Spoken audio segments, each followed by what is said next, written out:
Hey there, mattphilleo at the Yurt, still working on this portrait of the veteran from the Gulf War. This is the sequel portrait. And I have some fabulous lighting coming through the skylight. In fact, today as I paint, it is the 21st of June, so it's the summer equinox. And it's still in early afternoon, so we have some great light pouring in here. But you can see where I'm at in progress in this painting. I have the first few layers on, and right now I'm going to add a little more work, put a little more work in on the face. So you can go ahead and watch over my shoulder as I paint here. And this is my messy palette. We're gonna still see if we can utilize this. Add a little bit of fresh matte medium just to keep the paint fluid. And let's see, let's take this mixture of burnt sienna, alizarin crimson, and raw umber dark, and I want to add a few more layers to his face here. So right around the eye area, we're going to darken that. If you see it in the reference photo, it's a little darker around his eye. So that's what I'm doing, is I'm going to darken that spot and add a little bit of a shadow just to the edge of his forehead. I'll wipe some of the excess paint on my brush off in the towel, so then I can spread this out and get a gradation, get some shading on the edge. So we just take the tip of the brush and we just very faintly feather it out. And you just want to get the edge of the layer. Now maybe we'll add just a bit more, just on the edge, and get a little bit of a darker edge there. Now we'll use some downward strokes, vertical strokes. I'm going to take some of the same color. It's just a nice color to work with here. And if you see on the reference photo, we got a dark shadow on the right side of his lips, and the nasolabial fold, which is his laugh line, and the jugal fold, which is that separates the jowls from the chin. You see that strong shadow in here.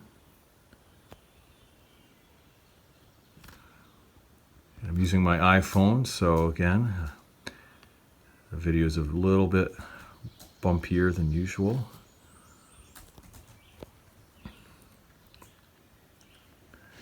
But I figured I would record this process for you so you could see how it's happening, and it might help you in your portrait painting. That's the hope. I'll add a shadow right here along that jugal fold, blend it up into the cheek area. Hey, really quick, if you like this video, please give it a thumbs up and subscribe to this channel for more videos, and also visit realisticacrylic.com for more tutorials like this. And don't forget to share it with your friends. Thanks a lot.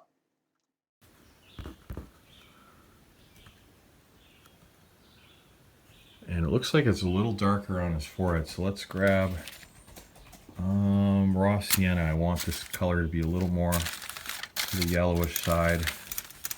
That's what I see in the reference photo, just a little more yellowish up there. Just going to darken this.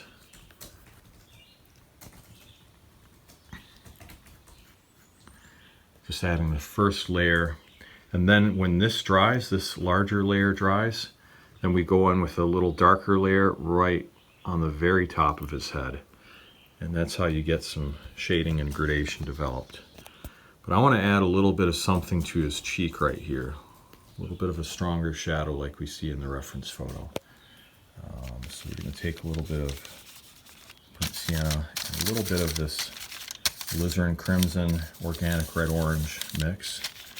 Pull it over to this mixture here. Again, this is the glazing technique, so everything is very translucent.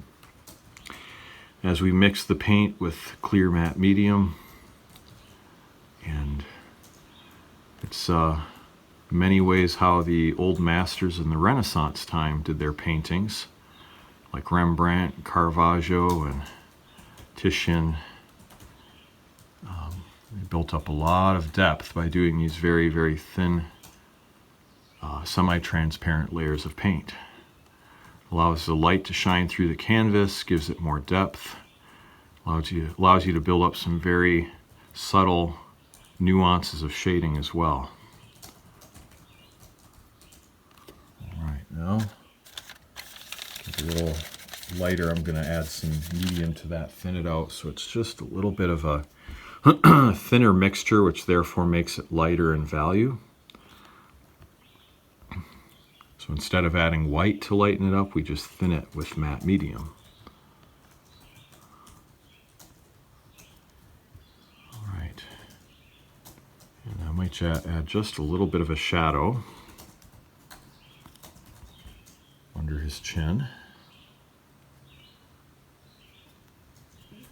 And then let's take a little bit of raw sienna, burnt sienna, mix them together.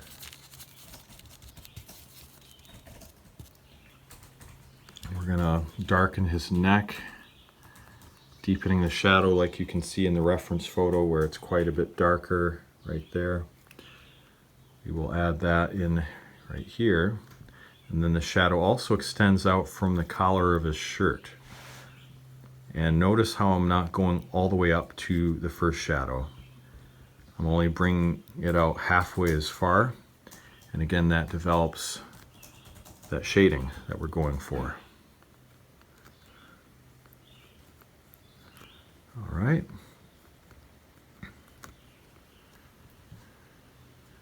And just barely touching the surface. So I'm building some minute shading as I'm just grazing the texture of the canvas. Takes a very light touch. You have to use repeated light strokes. Rest your hand on the canvas, just like as if you were drawing. And that's the best way to do this technique. I'm going to add a little of this color just to the top of his hair. It's a good way to bridge that dark value of his hair into the lighter flesh tones. It suggests that his hair has some form and dimension, and that it's actually casting a shadow onto the skin on his forehead. All right, so that's what we accomplished so far. I'm going to stop this video off here. And if you're watching this at Realistic Acrylic Portrait School, you can skip ahead to the next video. But if you're watching this on YouTube, leave me a comment, give me a thumbs up if you found this video helpful or interesting. And thank you so much for watching this channel. God bless, and we'll talk to you soon.